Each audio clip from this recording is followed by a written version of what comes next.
प्रिया लोकांनो, मी तुम्हाला येशू ख्रिस्ताच्या नावाने शुभेच्छा देतो। आज कसे आहात? सगळं ठीक आहे ना? आनंदात आहात का? मनापासून आनंदी रहा। प्रभूमध्ये तो तुमच्या सोबत आहे आणि तुमची काळजी घेईल।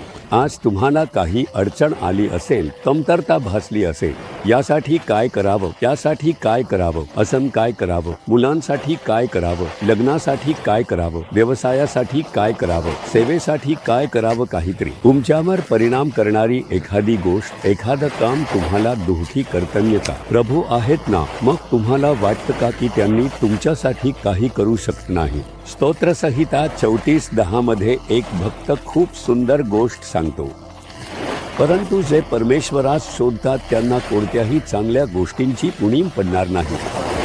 तुम्ही प्रभूला शोधत आहात का? काहीच कमी पडणार नाही, एकही चांगली गोष्ट कमी पडणार नाही। प्रभूने हे वचन दिलं आहे ना। सिंहाचे पिल्लूही कधी कधी दुर्बल होऊन उपाशी राहतं। सिंह जंगलाचा राजा आहे, ते गर्जना करतात, सगळी जनावरं थरथर कापतात। सिंह म्हणजे तो ऐटीत चालत येतो। त्याची पिल्लं, सिंहाची पिल्लं काय म्हणतात? मी सिंहाचं पिल्लू आहे, राजाचं मूल आहे असं म्हणतात ना। सिंहाचं पिल्लू चालताना तेही ऐटीत चालतं। त्यांना अन्न मिळावं म्हणून काय करावं लागतं? आई सिंह शिकारीला जाते आणि अन्न आणून त्या पिल्लाला देते। तेव्हा त्या पिल्लाला वाटतं, माझी आई आहे, वडील आहे, मला अन्नाबद्दल काही काळजी नाही, अन्न नक्की मिळेल। ती पिल्लं त्यांच्या आई वडिलांवर अवलंबून असतात। म्हणूनच मुख्यतः आई सिंहच शिकारी करून अन्न आणते आणि त्या पिल्लांची कोणतीही कमतरता ठेवता काळजी घेते। मग सिंहाच्या पिल्लांनी विचार करा, इतर प्राण्यांना सिंह जंगलाचा राजा वाटतो, तर अशा राजाच्या पिल्लांना काही कमतरता असेल का? त्यांना वाटतं की माझ्या आईवडिलांनी माझी काळजी घेईल, पण कधी कधी त्या सिंहाच्या पिल्लांनाही अन्न मिळाल्यामुळे हालअपेष्टा सहन कराव्या लागू शकतात।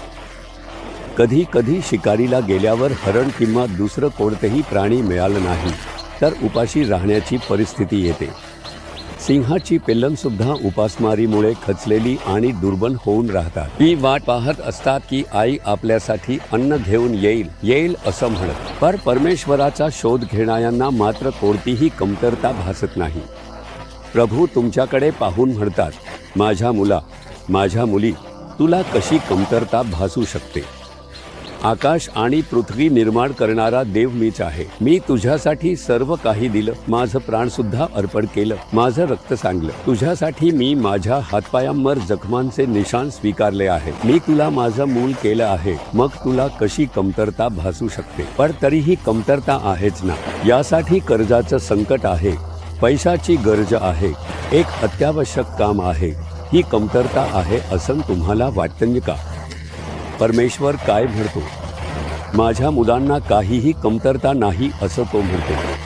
प्रभूला शोधणाऱ्यांना तुम्ही प्रभूला शोधलंत का?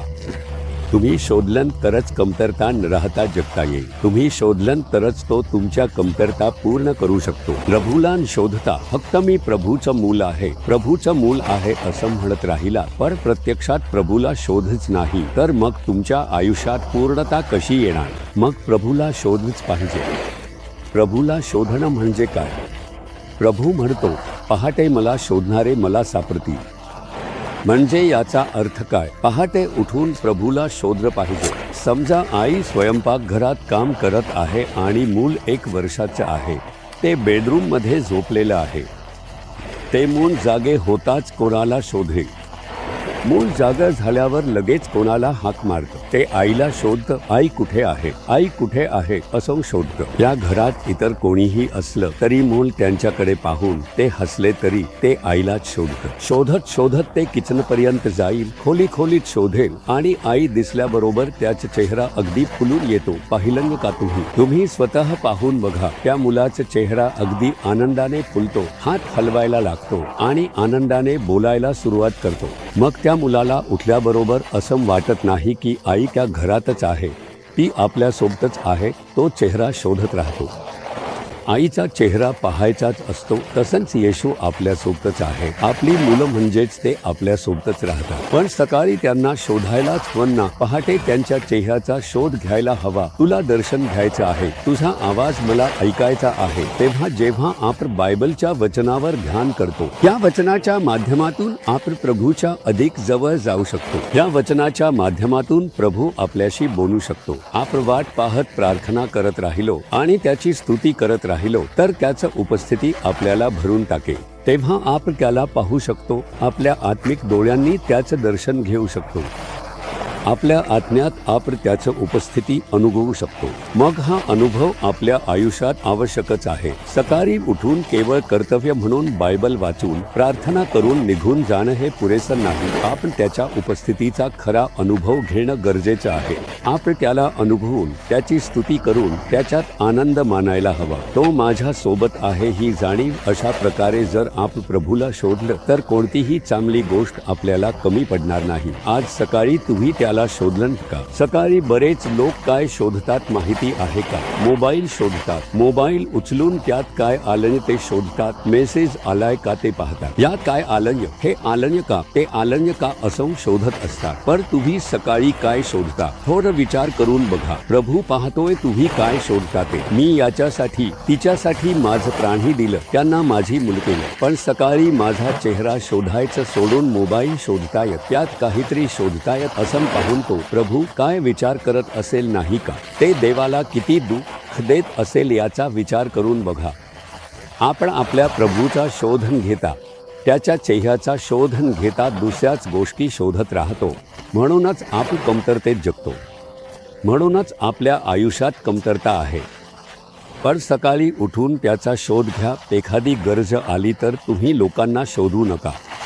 और मदत करेल, ते मदत करतील का, हे मदत करतील का, माणसांना शोधू नका. प्रभूचा शोध घ्यायला सुरुवात करा. उपवास करा, प्रार्थना करायला सुरुवात करा. प्रभू मी तुझं मुख शोधतो आहे, मला ही गरज आहे, कृपया मदत कर असं म्हणत प्रार्थना करा. कारण प्रभूचा शोध घेणाऱ्यांना कोणतीही चांगली गोष्ट कमी पडत नाही. मग तुम्ही प्रभूचा शोध घेत आहात. कसा शोध घेत आहात? तुम्ही त्याला कितव्या स्थान दिलं आहे? सकाळी उठल्यावर सर्वप्रथम तुम्ही त्याचा शोध घेतला. सर्वप्रथम मोबाईल उघडून त्यात कोणाला शोधलात. मग प्रभू पाहतो तू मला दुसऱ्या क्रमांकावर ठेवलेस. मी तुला पहिलं स्थान दिलं, तुला माझं मूल केलं, तुझ्यासाठी मरण पत्करलं आणि तुला माझ्या तळहातावर कोरून ठेवलं आहे. पर तू मला पहिलं स्थान दिलं नाही. मग प्रभू हे सगळं पाहून त्याचं हृदय दुखावत नाही का? विचार करून बघ. मग काय करावं? प्रभू मला माफ करा, मी तुमचं मुख शोधलं नाही, तुम्हाला पहिलं स्थान दिलं नाही, मला माफ करा. आता पुढे तुम्हालाच पहिलं स्थान असेल. मी तुम्हालाच शोधेन. माझा आत्मा तुम्हालाच शोधत आहे. प्रभू मी पूर्ण मनापासून तुम्हाला शोधत आहे असं प्रभूला कबूल करून बघा. आजच तुमच्या कमतरतेची भरपाई होईल. आज तुम्ही ज्या गोष्टीत कमी आहात त्यात येशू एक चमत्कार करून ती पूर्ण करणार आहेत.